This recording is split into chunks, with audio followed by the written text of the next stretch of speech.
Estamos con Enrique Santiago Romero, que es abogado experto en Derecho Internacional y también en la defensa de los derechos humanos y miembro de la dirección del Partido Comunista de España de su comisión permanente. Enrique está implicado en muchos frentes, en la querella Bárcenas, en el proceso de paz en Colombia, fue uno de los abogados artífices de la detención de Augusto Pinochet en Inglaterra y está implicado en los procesos de defensa de los derechos humanos por crímenes de lesa humanidad en las dictaduras militares de Argentina y chilena. Entre vuelo y vuelo hemos encontrado un momento para que atienda a Mundo de los Radios y le podamos hacer esta entrevista para hablar con él en especial sobre el conflicto catalán en sus aspectos jurídicos y políticos. Y tras el proceso de declaración unilateral de independencia y la aplicación del 155. Enrique, una pregunta obligada entre vuelo y vuelo. ¿En qué momento se encuentra el proceso de paz en Colombia? Muchas gracias a Mundo Obrero y a los oyentes y los televidentes de Mundo Obrero Radio por darme esta oportunidad. El proceso de paz en Colombia técnicamente está en fase de implementación y aún pervive el proceso legislativo urgente que se acordó a tal efecto mediante una reforma de la Constitución,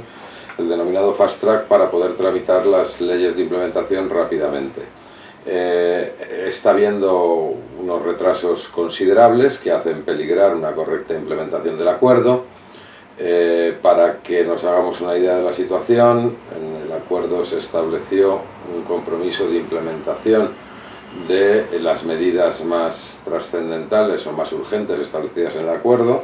Esas medidas suponían aproximadamente un 10% del total del acuerdo y las partes establecieron que se implementarían durante el primer año tras la firma del acuerdo, que es el periodo de duración de ese procedimiento legislativo urgente, el denominado Fast Track. A fecha de hoy queda apenas un mes para poder utilizar ese procedimiento legislativo urgente y no se ha implementado más que un 20% de ese 10% inicial, es decir, hay un desarrollo de la implementación muy retrasado y además aún no se han abordado medidas de implementación de aspectos muy importantes del acuerdo, especialmente lo referido a reforma rural. Lo referido a participación política está sin concluir. Se encuentran paralizadas las medidas de más alcance adoptadas para acabar con el paramilitarismo, la puesta en marcha de las instituciones necesarias para combatir, desmantelar y acabar con el paramilitarismo, y se está tramitando también con mucho retraso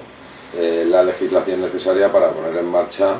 el sistema integral de verdad, justicia, reparación y no repetición, lo que sería la Jurisdicción Especial para la Paz, es decir, la nueva jurisdicción que se va a crear en Colombia para examinar las responsabilidades por crímenes no amnistiables sobre conductas pues consideradas crímenes de lesa humanidad, graves crímenes de guerra ocurridas durante el conflicto. Además, hay una situación de inseguridad muy preocupante, tanto respecto a las comunidades campesinas como a los desmovilizados, a los guerrilleros que han dejado las armas. Desde la firma del acuerdo de paz se han asesinado más de 140 dirigentes sociales y comunitarios, y desde la dejación de armas, desde que concluyó el proceso de dejación de armas en el mes de agosto, pues se han asesinado en torno a 30 antiguos guerrilleros y 10 familiares. Esto hace una media de un guerrillero asesinado cada 6 días desde que concluyó el proceso de dejación de armas, sin que haya avances por parte del Estado, concretamente por parte de la Fiscalía, en la investigación de estos hechos y sobre todo en la captura de responsables. Estos días además asistimos a unas importantes movilizaciones campesinas y de pueblos indígenas en Colombia, reclamando la implementación de dos de las medidas más trascendentales del acuerdo. En primer lugar, esa reforma rural que va absolutamente atrasada, no se ha aprobado todavía ninguna ley sobre tierras, y en segundo lugar la puesta en marcha urgente de los programas de sustitución de cultivos ilícitos, es decir, una protesta de campesinos cocaleros que ven como pues el Estado demora la puesta en práctica de estos programas de sustitución, pero a la vez se incrementa la represión, dando a entender que el problema de los narcóticos o del tráfico internacional de drogas se encuentra en los pequeños productores, cuando esto no es así. Es decir, los pequeños productores, especialmente en Colombia, pues son campesinos pobres que apenas sobreviven con el cultivo de la hoja de coca y que no pueden cultivar otro producto porque se encuentran en zonas muy remotas, apartadas, sin infraestructuras, donde no acude ningún comprador salvo a comprar la hoja de coca. Con lo cual, pues los programas de sustitución tienen un claro contenido de desarrollo territorial, de desarrollo económico y social, y el atraso en su puesta en marcha pues no solamente significa un incumplimiento del acuerdo, sino que significa demorar llevar el desarrollo económico y social a importantes territorios pues, con los indicadores sociales y económicos más bajos. Es decir, ahora mismo hay un problema en la implementación, fundamentalmente la causa es la proximidad de la campaña electoral. El actual Parlamento va a dejar de funcionar como tal a mitad del mes de diciembre. En el mes de marzo hay convocadas elecciones legislativas y la alianza de gobierno, lo que se denomina en Colombia la Unidad Nacional, compuesta por 3 partidos que apoyan al presidente Santos y que le otorgan mayoría parlamentaria, pues en la práctica ya no funciona. Ese es el principal problema. Muy bien. Y viniendo a nuestro país, en estos días hemos conocido que la Fiscalía acusa al Partido Popular de lucrarse ilícitamente por el tema de las comisiones y dice claramente el Partido Popular, no un grupo municipal ni una persona. Tú que estás implicado en la querella Bárcenas, la pregunta, viendo cómo se está desarrollando, ¿es la justicia igual para todos? No, evidentemente no es igual para todos. O sea, en España pues impera la justicia del robagallinas, es decir, unas sanciones y persecuciones muy incrementadas respecto a pequeños delitos y crímenes comunes relacionados con situación de exclusión social y por el contrario pues mucha manga ancha, guante de seda respecto a crímenes que tienen un altísimo impacto social y que además son crímenes o delitos que no podemos realizar usted y yo, porque para realizarlos hay que tener una determinada posición económica, una determinada posición política o una determinada posición en un consejo de administración de una gran empresa. Lo más grave es que pues, todos los delitos que se juzgan tanto en la causa Gürtel como se tendrán que juzgar en la causa de los papeles de Bárcenas, que han afectado a los presupuestos generales del Estado y que han sido causa de muchos recortes, que además han provocado un enriquecimiento de muchas personas, de muchas empresas, absolutamente injustificado, la puesta en marcha de infraestructuras abonadas, pagadas por los presupuestos generales del Estado que eran innecesarias. Tenemos más de 6 aeropuertos donde nunca aterrizó ni despega un avión en España, estaciones de AVE donde no suben ni bajan pasajeros, autopistas de peaje por donde no solamente no transitan vehículos, sino que han quebrado hasta 3 veces y 3 veces hemos tenido que rescatarlas con dinero público, además de ya inicialmente haber pagado de los presupuestos del Estado importantes presupuestos para que empresas construyeran estas autopistas innecesarias. Todas esas empresas que se han lucrado, esos grupos económicos, pues son casualmente los que aparecen en la causa Gürtel, en la causa Bárcenas, como pagadores de comisiones al Partido Popular o a dirigentes del Partido Popular.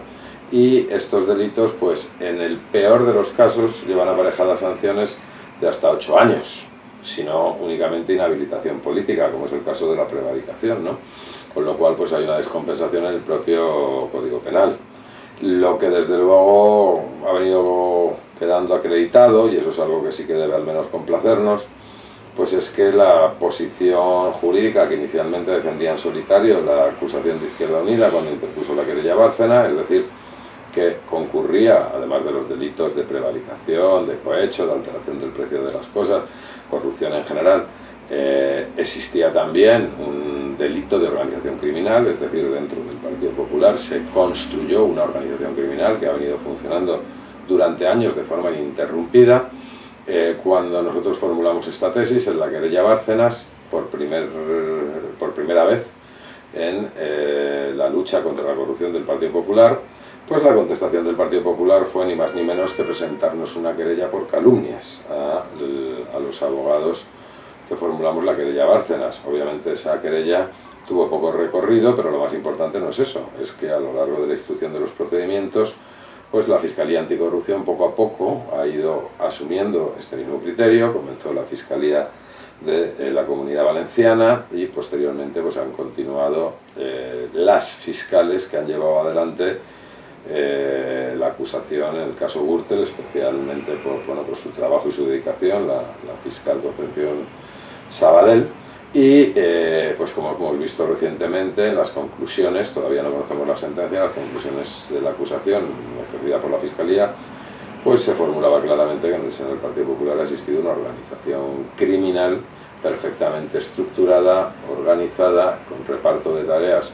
entre integrantes del Partido Popular, empresarios y dirigentes del Partido Popular, para su propio enriquecimiento personal, para la obtención de contratos innecesarios a cuenta de los presupuestos del Estado y para sufragar las campañas electorales del Partido Popular. ¿Eso qué significa? Bueno, pues significa que el Partido Popular ha concurrido y ganado bastantes procesos electorales en este país,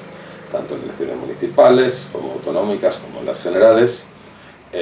incumpliendo las normas de financiación y con una sobrefinanciación procedente de actividades ilegales. No es casualidad que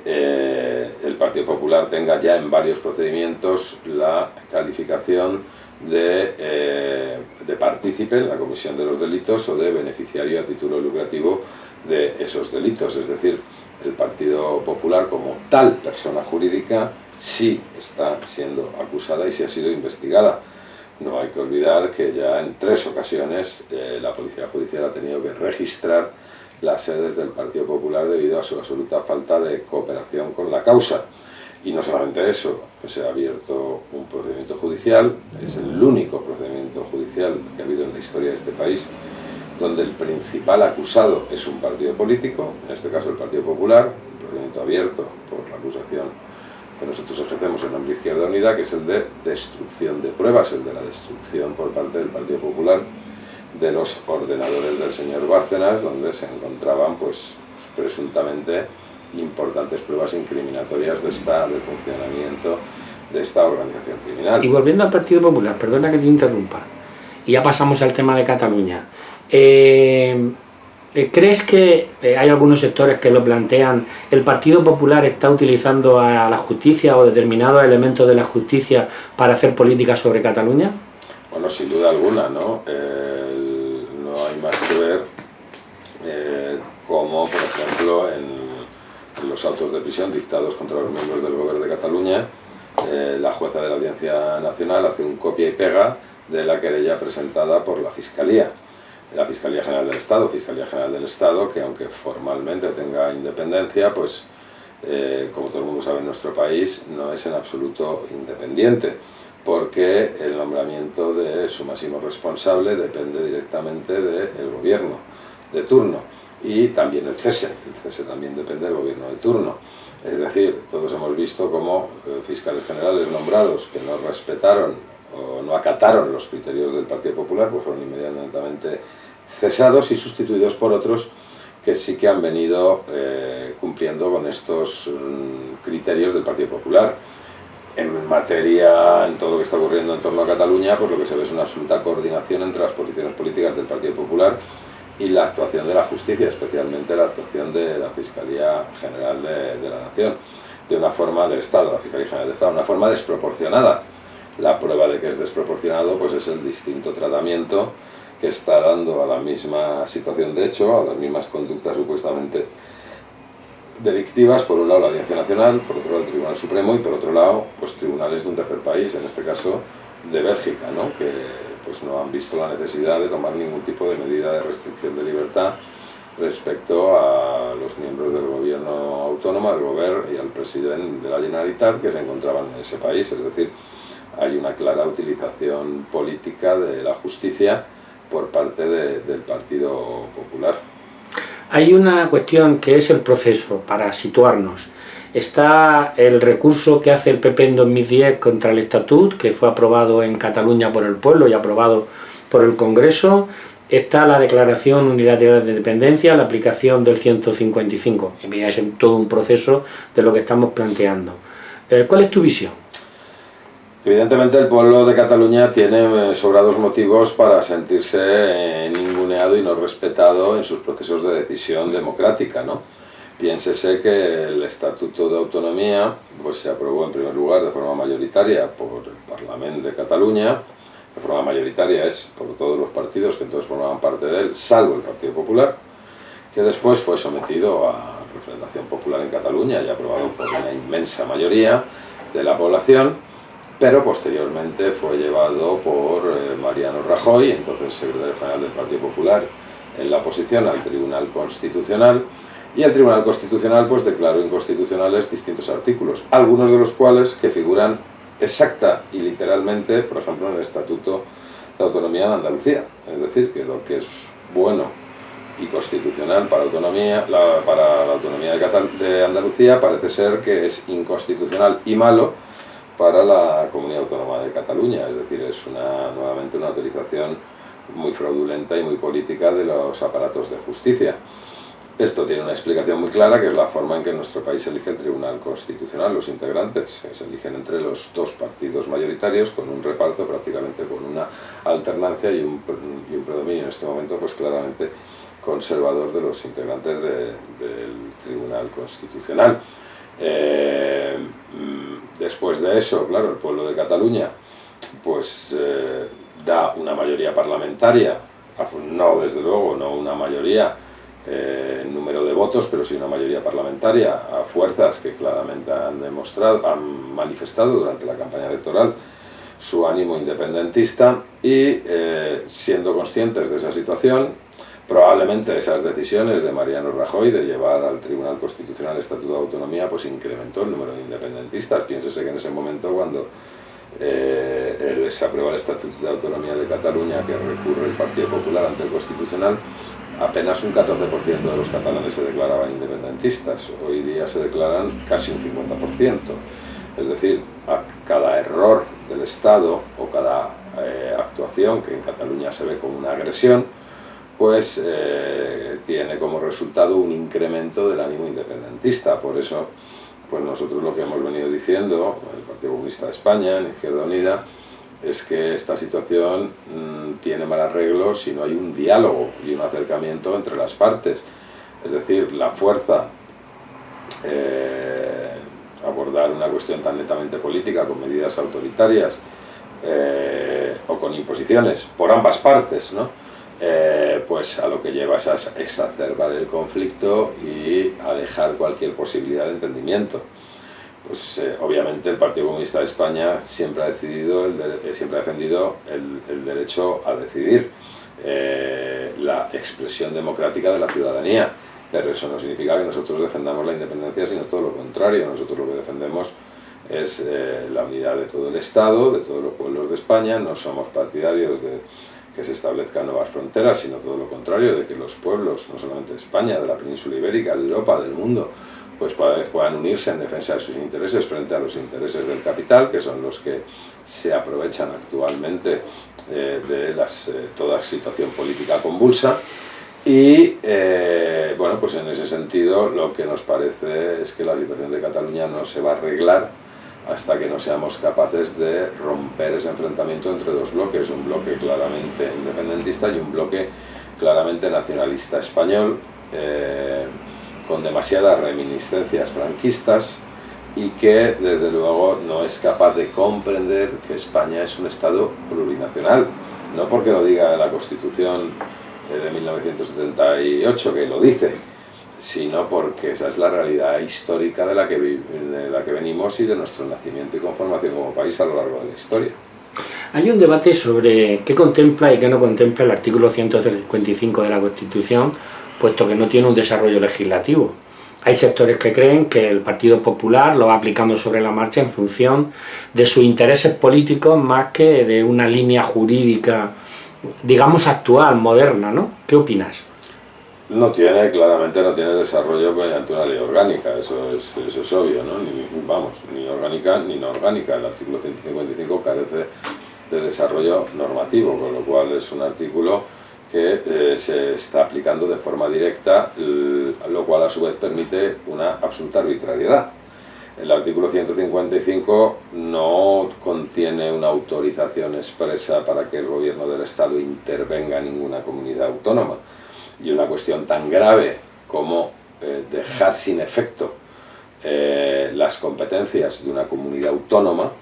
o atribuirse al Estado central competencias de una comunidad autónoma establecidas en su Estatuto de Autonomía, pues obviamente debe ser la última ratio jurídica y política y debe aplicarse de forma restrictiva. Por el contrario, el Senado, donde el Partido Popular tiene una mayoría absoluta debido a un sistema electoral absolutamente injusto, es decir, el Partido Popular con un 30 y tantos % de los votos, resulta tiene mayoría absoluta en el Senado del Estado, ¿no? ¿Qué es lo que ha hecho el Partido Popular? Pues en vez de solicitar, que es lo que dice el artículo literalmente, que el Senado ordene a la comunidad autónoma a que cumpla una determinada actuación o que actúe de una determinada forma, pues el Partido Popular, excediéndose en los contenidos del artículo 55, no ha ordenado a la comunidad autónoma que cumpla, sino lo que ha hecho es suspender órganos de gobierno de la comunidad autónoma, pues tan importantes como la presidencia, como el gobierno, el gobierno, o incluso la disolución del Parlamento, y atribuyéndose competencias el presidente del gobierno del presidente de la Generalitat. Evidentemente, desde el punto de vista jurídico, esta actuación siembra muchas dudas, porque ya digo que intervenciones que alteran, infringen, dejan sin efecto contenidos constitucionales, pues en caso de que no haya una ley de desarrollo clara, deben ser aplicados con mesura, con ponderación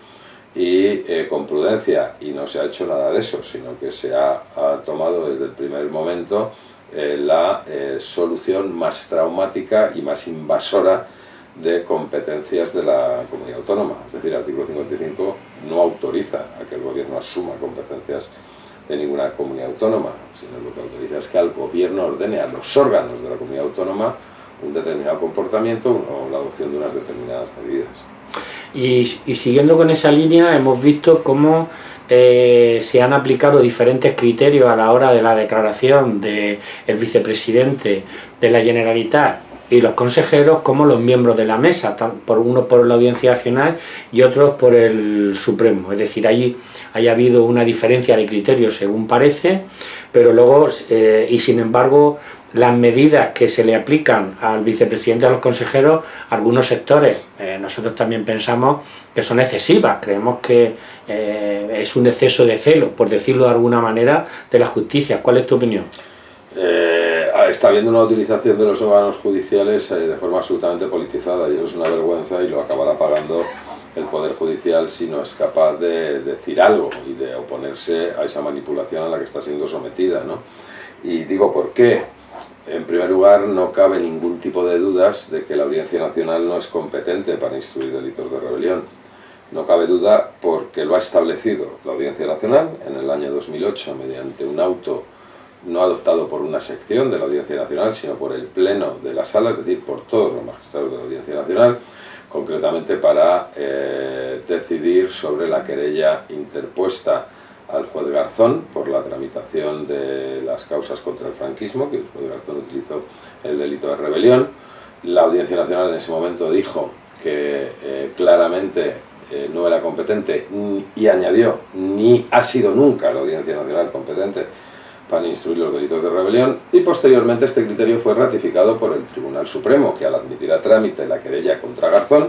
declaró igualmente que no hay competencia de la Audiencia Nacional para instruir una investigación por rebelión, y que esa competencia corresponde en términos normales a los juzgados de instrucción territoriales, y en caso de la gravísima manipulación llevada adelante por el gobierno. No solamente eso, la Fiscalía General del Estado tendrá que explicar algún día por qué interpuso la querella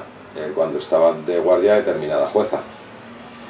y por qué no esperó a que pasara ese fin de semana, por qué no se interpuso antes. Es decir, por qué se fuerza, porque claro, la Constitución establece el derecho al juez predeterminado por la ley,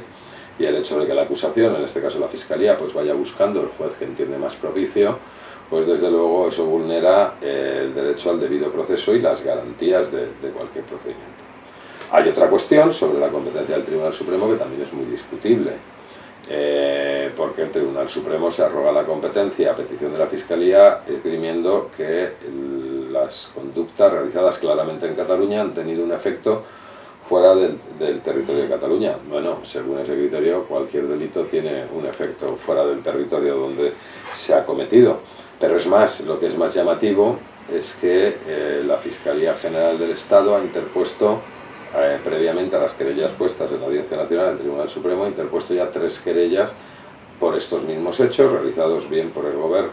en el proceso que se llamó de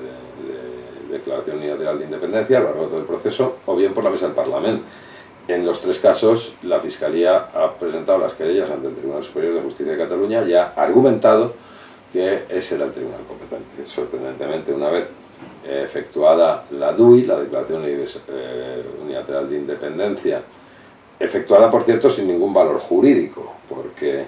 la DUI no tiene ningún valor jurídico, como ya se ha encargado previa y anticipadamente de declarar el Tribunal Constitucional. Pero, sin embargo, tras realizar esa declaración, pues sorprendentemente la Fiscalía cambia de criterio y ya no es competente del Tribunal Superior de Justicia de Cataluña, sino el Tribunal Supremo y la Audiencia Nacional. Es decir, se está buscando, evidentemente, pues los jueces, que la Fiscalía está buscando que las causas las tramiten los jueces que ellos piensan puedan ser más favorables a sus intereses. Y ya 2 preguntas en una, al hilo de lo que ha respondido a la anterior pregunta. Está la situación de Puigdemont y los otros 4 consejeros en Bélgica. Quiero decir que hay una situación distinta. De alguna forma se está trasladando fuera de las fronteras de nuestro país, de España, el tema de Cataluña, que ya estaba mediáticamente, pero ha salido políticamente. Es una situación diferente, ¿no? Quiero decir, en el proceso judicial. Y luego, al hilo de esta situación que vive Puigdemont, que también te queremos preguntar cómo lo ves, según las contestaciones, las respuestas que nos da a nuestras preguntas y algunos comentarios de juristas que se ven, este proceso en un tribunal europeo o en la ONU tiene visos de ser criticado, cuando menos criticado o cuando no con una repercusión mayor. Claro. Bueno, al margen de la idoneidad o no de la vía judicial para resolver un problema que es eminentemente político, yo creo que no es idónea de todas formas, pero claro, es que las medidas legales que se están utilizando son medidas extremas.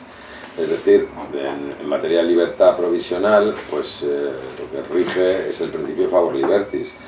¿Esto qué significa? Pues que siempre que haya alguna medida que pueda garantizar el desarrollo de la causa sin necesidad de recurrir a la prisión provisional, pues no hay por qué recurrir a la prisión provisional. Los argumentos utilizados por la Audiencia Nacional para acordar la prisión provisional no se mantienen. El hecho de que haya riesgo de reiteración delictiva pues no se mantiene, sobre todo porque el gobierno ha sido cesado, con lo cual las actividades que realizó el gobierno como tal gobierno no las puede reiterar, así les gustara reiterarlas.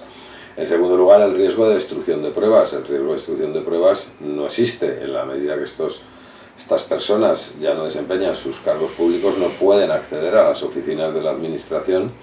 donde se encuentran los documentos que supuestamente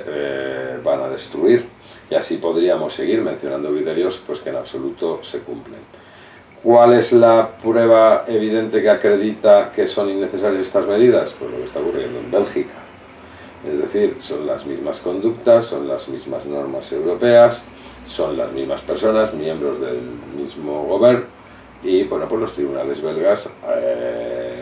que no es un caso de extradición, es decir, lo que se ha cursado es una euroorden, es decir, es una orden de detención intraeuropea, que es mucho más acelerado, mucho más rápido y menos garantista que un procedimiento de extradición, su tramitación, y sin embargo pues los jueces belgas pues han entendido que en absoluto es necesaria la prisión provisional, porque simplemente con retirada del pasaporte y control policial pues se impide cualquier sustracción a la acción de la justicia, que eso es lo que perfectamente se podía haber hecho en nuestro país. ¿Qué es lo que subyace? Bueno, pues lo que subyace sin duda alguna es un interés de humillación y de mostrar la superioridad de una parte, en este caso del Estado español. Pero todo esto, pues siendo una evidencia que no requiere mayor acreditación y no requeriría este tipo de medidas, pues no hay que olvidar que está haciendo la campaña electoral a los independentistas. Es decir, si la semana siguiente a la declaración del 155 pues cundía un cierto desánimo y desorientación entre los sectores independentistas, y los sondeos de opinión pues ya vaticinaban un descenso del apoyo al independentismo en Cataluña por sus múltiples errores y por llevar también a la comunidad autónoma a una situación de un callejón sin salida, con un coste además económico y social. Pues lo que ocurre es que desde la adopción de estas medidas de prisión, de encarcelamiento, que empezaron con los llamados Jordis, siguieron con el gobierno, pues lo que está es día a día dándoles argumentos y dándoles mayor apoyo a los defensores de la causa independentista, con lo cual, bueno, pues pareciera que es que el gobierno del Partido Popular está empeñado en hacerle la campaña a los sectores independentistas en vez de actuar de una forma comedida que desincentive el que los ciudadanos catalanes otorguen su confianza a los sectores independentistas. Esta criminalización, esta victimización a la que está sometiendo el gobierno catalán, el gobierno español, perdón, a los sectores independentistas de Cataluña, es muy rentable en términos de intención de votos y en general por rentabilidad política, ¿no? Y como has dicho antes, ningún problema político tendría que tener la vía jurídica para su solución. He leído que en los últimos días, 2 o 3 días, que incluso se estaban planteando desde Esquerra Republicana de Cataluña y alguna otra candidatura situar el referéndum pactado en su programa al hilo de también la amnistía de los presos y la eliminación del 155. Esto es al hilo de que el Partido Comunista de España e Izquierda Unida siempre han planteado lo del referéndum pactado como la solución, es decir, para esa situación, pero también se ha planteado que para ello es necesario cambiar el gobierno de España, es decir, con un PP de estas características, con un presidente Rajoy, no es posible, ¿no? ¿Qué opinas? Es sumamente difícil, la prueba es que ha sido el Partido Popular y Rajoy quien en buena medida pues ha ido endureciendo, complicando esta crisis, y lejos de buscarle soluciones, pues poniéndola en un callejón sin salida. Es decir, no tiene explicación que el presidente del gobierno español en los últimos 6 meses no se haya reunido con el presidente de la Generalitat en una situación de estas características, cuando lo primero es que hay que buscar pues un diálogo político, un mínimo acercamiento, por lo menos no romper todos los puentes, que para comunicarse Rajoy con un presidente de una comunidad autónoma tuviera que recurrir a intermediarios, ya sea el conseller Santivilla o ya sea el lehendakari vasco, pues la verdad es que es una situación que pone de manifiesto la incapacidad de interlocución de nuestro presidente del gobierno y por lo tanto nuestra incapacidad para resolver problemas políticos, ¿no? Y ya para terminar, la última pregunta, creo que obvia. De todo este proceso hemos visto que el rey se ha posicionado en la línea dura, la línea del Partido Popular, ¿no? Y la pregunta también es obvia, nosotros lo planteamos, pero ¿puede ser la República Federal una salida a la actual situación de encaje político en Cataluña y la situación política del resto del país? El rey ha perdido una oportunidad de oro para cumplir su función constitucional, que es ser moderador de las instituciones. El rey ha renunciado a ejercer ese papel de moderador de las instituciones y ha entrado en la confrontación política situada en un determinado bando, haciéndole el juego al Partido Popular. De hecho, si comparamos la intervención del rey sobre los sucesos de Cataluña con la previamente efectuada por el presidente Rajoy, pues las similitudes son preocupantes. Es decir, que un presidente del gobierno de un partido marcadamente derechista y franquista tenga los mismos argumentos ante esta crisis política que tiene el jefe del Estado es grave. En el caso del jefe del Estado es todavía más grave, porque este jefe de Estado tan preparado, entre otra preparación que le hemos pagado a todos los españoles, pues es la cultura catalana, la lengua catalana, y debería haber mostrado un mínimo de sensibilidad ante esa realidad catalana. Por lo menos haber tenido unas palabras para esos 800 ciudadanos, muchos de ellos personas mayores, que fueron brutalmente agredidos por las fuerzas de seguridad del Estado para evitar algo tan simple y con tan poco efecto político como era depositar una papeleta en una caja cuando lo que estaba sucediendo en Cataluña no era un referéndum con efecto legal ninguno. Es decir, que hubieran depositado más o menos votos, el efecto legal habría sido absolutamente cero, ¿no? Todo esto lo que pone de manifiesto es que, claro, no se puede tener un jefe del Estado que no vela por los intereses del país, sino por los suyos particulares y por los de su familia. No se puede tener un jefe del Estado que intenta dar lecciones de democracia, intenta ser una autoridad en materia democrática, cuando él no nace de un proceso democrático. Es decir, al jefe del Estado obviamente no le ha votado nadie, pero es que el 75% de los ciudadanos de este país tampoco votaron la Constitución que supuestamente le da la única legitimidad a ese jefe del Estado. Es decir, una persona que nunca ha concurrido a las urnas,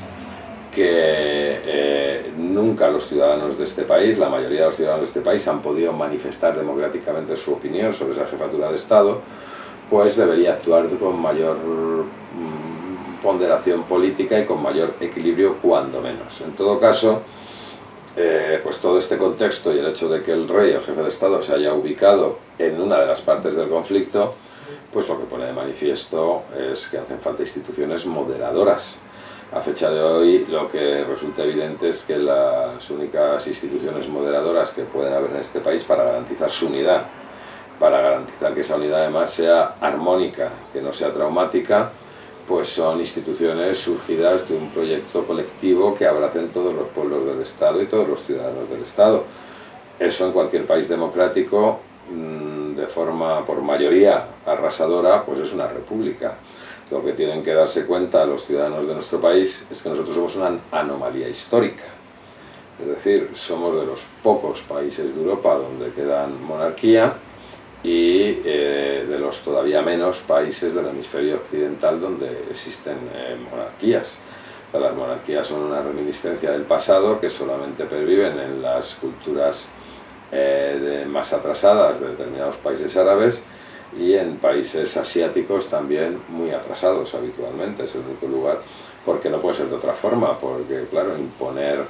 por mandato a una familia como jefe del Estado, pues desde luego es algo que atenta contra la lógica, el sentido común, contra la inteligencia, contra la educación y contra cualquier valoración democrática, ¿no? Únicamente en este contexto, pues únicamente la unión voluntaria de todos los pueblos de nuestro país en torno a instituciones